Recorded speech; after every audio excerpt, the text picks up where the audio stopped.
Apparently, it's going to be a slightly smaller update than One UI 8.5, but there are still some very interesting changes that we're going to see in a little more detail in this video. Here I'm bringing you a first look, let's call it that A, of the first new features or functions that Samsung is testing in the One UI 9. Since this is an internal build, that's why you're seeing it before the official release of One UI 8.5. As we've seen here on the channel, a lot of things are going to change between now and the first beta. And you've already seen how these things evolve if you've been following me before. Since I showed you the first build of One UI 8 before the release of One UI 7.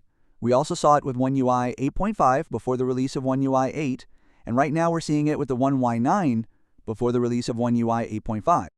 And I'm not the only one asking for this type of thing, but if you're a Samsung user, it would be great if you support these types of videos, at least for those of us who take the risk of taking a $2,000 device to show you what Samsung is working on for its next operating system, since we always run the risk of losing our device to bring you the content. But now we're going to see the new features that are being implemented in the first build of One UI 9 in a little more detail. When I showed you the control center for the first time a few days ago, many didn't really understand what the change was that Samsung was making in One UI 9, and there are several. First, the toggles will now be completely filled when they are activated. If we put One UI 8.5 next to One UI 9 we realize that when a toggle is activated, it doesn't fill in completely and has a slight strip around it. It's a small detail, but that's the difference. And they're already doing it like Apple does and Xiaomi does and all the brands do. Same with the volume and brightness sliders.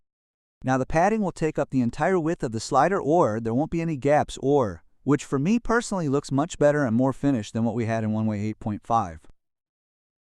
What they should change is the background of the slider itself, since it has a slightly lighter tone than the others, which makes it look like it's not part of the control center, But after that, everything is fine, and it looks good both vertically and horizontally, which before did look a bit strange, and another thing that made it look a bit strange was the sound button and the dark mode button that were directly integrated into the sliders. They will now be separated, which means that you will be able to remove or activate the dark mode toggle as well as the sound toggle, which is also much better implemented for me, since before one depended on the other. And if you are someone who has dark mode activated automatically or indefinitely, it doesn't make sense to have the toggle always linked to the phone's brightness, which also makes it look a little cleaner. The player has also been revamped.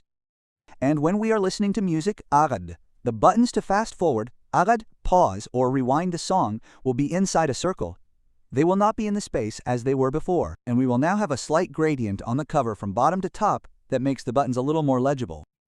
And if you notice, the indicator of where the song is going will also have a small glow or shine that makes it a little more visible. Another thing that makes it look a little cleaner is that the media button will now be an icon instead of text, which takes up less space. And we'll also see this same player when entering the real-time activity and on the lock screen, since they also refined this a bit.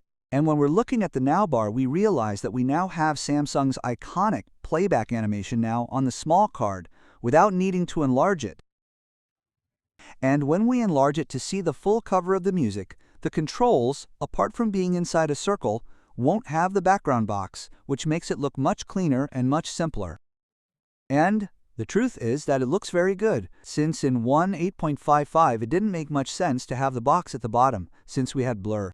Now it's a success. Even the animation has been significantly refined. When we enter and exit the Now bar, we see how the cover expands to the top or contracts depending on whether we're entering or exiting. This is much smoother and much better worked. Although it does lack a little bit, but the idea is great. We're going to have a very powerful feature that's not yet working in this first build, called Tab to Share. Samsung had it many years ago, forgot about it, and now they're bringing it back. By bringing two devices closer together, you can share anything through Quiver, be it a photo, a document, or whatever you want. And this new feature, which became quite popular when Apple implemented it, is also going to be included in Tab to Share Bowl, which is when you bring one Samsung closer to another, it will share the contact directly if you don't have anything selected. Although it's very likely that we won't have the animation that Apple implemented, which was one of the things that made this feature famous. Now, Biz is going to have widgets, specifically these ones. You will no longer have to go into the app to use it if you also use Google Assistant. Instead, you activate the widget and go in and talk to Bixby from there. Samsung has been putting a lot of effort into it lately, as we saw with One UI 8, partnering with third parties and improving the interface.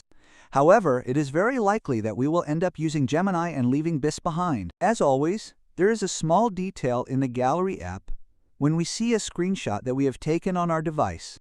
The screenshot will no longer take up the entire screen as before, as it will be contained both at the top and at the bottom so as not to interfere with the controls. And it is not until we press once that it expands and takes up the entire screen. I know that you are annoyed that I make these types of comparisons, bullseye, but it is exactly what